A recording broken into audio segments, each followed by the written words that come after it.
J'avais un texte à lire en devoir, puis là, je viens de recevoir la tâche d'écriture que je vais devoir faire.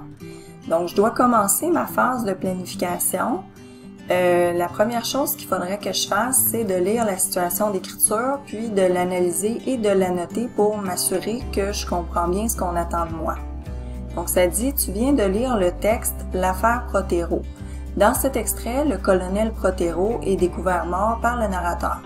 Maintenant, imagine que le corps a été découvert par une autre personne que le narrateur. Rédige une nouvelle version du texte en changeant le personnage qui découvre le colonel Prothero.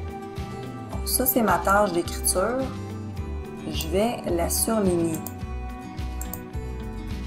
Choisis parmi les personnages suivants. Mary, la bonne du narrateur, Julia, la fille de Prothero, Monsieur Brown, un voisin et ami proche de Prothero, un livreur, puis le général Wilson, le supérieur du colonel Prothero. Bon, je vais devoir choisir un de ces 5 personnages-là, mais là, je suis pas certaine encore de qui je vais choisir. Donc, en gros, jusqu'à maintenant, ce que je comprends de la tâche d'écriture, c'est que je dois écrire un récit policier, parce que c'était ça l'extrait de texte que j'avais à lire, en changeant le personnage qui découvre le corps. OK. Ensuite, c'est écrit « Tu devras démontrer que tu as bien intégré les notions vues en classe sur le récit policier. Ainsi, tu devras t'assurer de respecter les critères de réussite du genre de texte à produire. » Bon, ça c'est important. Je vais le surligner aussi. Donc, si je retourne à mon aide-mémoire des critères de réussite du récit policier, donc l'intention du récit policier, c'est de résoudre par une enquête une énigme criminelle. Donc ça va, c'est un meurtre qui a été commis. C'est un univers réaliste, donc je peux pas écrire des choses qui sont pas possibles. Il y a des éléments incontournables, victime, enquêteur, suspect, mobile, preuve et coupable. Puis la structure, ça respecte le schéma narratif, mais ça présente aussi souvent des retours en arrière. OK, donc je vais m'assurer de respecter ça. Ton texte devra comporter entre 150 et 200 mots. Bon, ça c'est une exigence importante. Je la surligne aussi. Mais 150 à 200 mots, c'est pas un texte complet, par exemple. Je pense que je vais préciser ma tâche ici. Écrire un extrait de récit policier. OK? Tu dois t'assurer de ne pas contredire le texte. Bon, ça c'est important, ce qui a été dit dans l'histoire jusqu'à maintenant. Je peux pas dire le contraire maintenant. OK? OK, il me resterait peut-être juste 2 petites choses. Il faudrait que j'écrive qui est mon destinataire. Donc, c'est mon prof, c'est lui qui va lire ça, puis il sait comment c'est supposé être structuré un récit policier. Puis, je dois me questionner sur qu'est-ce qui est mon but, en fait, en écrivant ce texte-là. Mais c'est sûr que mon prof, il veut que je puisse montrer que je comprends le récit policier. Puis c'est sûr que mon but premier aussi, c'est de faire un texte qui est intriguant. Donc, je vais essayer de mettre un petit peu de mystère dans mon texte. OK, donc j'ai fini d'annoter ma tâche d'écriture. C'est bon, je serai rendue à l'étape suivante.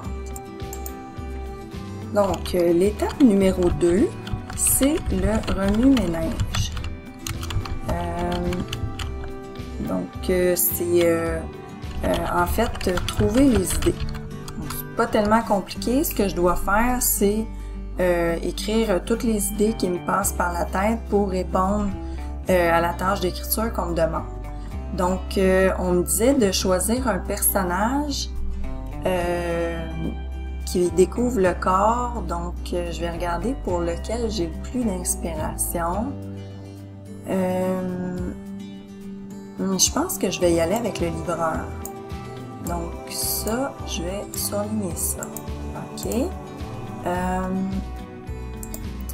Donc,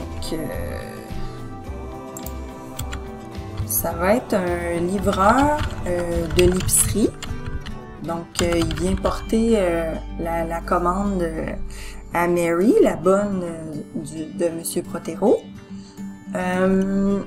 Ensuite, dans le texte, tous les personnages ont un nom anglais parce que ça se passe en Angleterre. Alors, il faudrait que je choisisse un nom anglais. Je pourrais l'appeler Evan Smith. Tiens. Donc, il arrive, il sonne, il attend, pas de réponse, décide de faire le tour de la maison pour trouver quelqu'un. OK. Ensuite, aperçoit la victime par une fenêtre. Ensuite, essaye d'arrêter une voiture dans la rue pour avoir de l'aide. Ensuite, Mary appelle la police. Là, le détective va arriver. Détective arrive. Puis demande à Evan de raconter ce qu'il a vu. Après ça, il pose des questions. Hein, c'est ça que les détectives font. Donc, par exemple, est-ce qu'il possède une arme? Parce que dans le texte, ça disait que M. Protero il avait été tué d'une balle dans la tête. Donc, je pourrais reprendre cet élément-là. Puis, il va lui poser d'autres questions. Là, j'y réfléchirai. Ben, c'est pas mal ça. Tu sais, j'ai pas à écrire le texte au complet. Hein, c'est juste un extrait. Alors, je pourrais m'arrêter là parce que, dans le fond, c'est comme le récit du moment où le détective vient interroger le témoin. Donc, ça pourrait s'arrêter là. Maintenant, je serais rendue à l'étape 3, c'est-à-dire la rédaction de mon plan. Ce que je dois faire, c'est sélectionner les idées que je veux conserver, puis les mettre en ordre. Donc, comme je suis à l'ordinateur, ce qui est le plus simple, c'est de recopier mes idées. Comme ça, ça va me permettre de les travailler sans problème. Donc, je vais relire mes idées pour voir si je dois ajouter des choses, déplacer des choses, enlever des choses. Donc, c'est un livreur de l'épicerie, Evan Smith, ça va. Il sonne, il attend, il n'y a pas de réponse, il décide de faire le tour. Donc ça, c'est une suite logique. Après ça, il aperçoit la victime par la fenêtre. Ça va, c'est quand il fait le tour de la maison qu'il voit ça. Essaye d'arrêter une voiture pour avoir de l'aide. Ouais, mais là, il s'en allait faire une livraison. Il doit avoir quelqu'un à la maison avant d'alerter quelqu'un dans la rue. Il devrait peut-être continuer de chercher, hein? Bon, je pense que je vais enlever cette idée-là. Donc, oups, donc ça, je l'enlève. Ensuite, Mary appelle la police. Donc là, dans l'ordre, ça fait, il aperçoit la victime par une fenêtre, puis Mary appelle la police.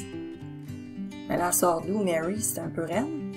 Je pense qu'il faudrait que j'ajoute une idée avant ça. Donc, il aperçoit la victime par une fenêtre. Après ça, bon, il court pour trouver quelqu'un dans la maison. Et là, il pourrait trouver Mary.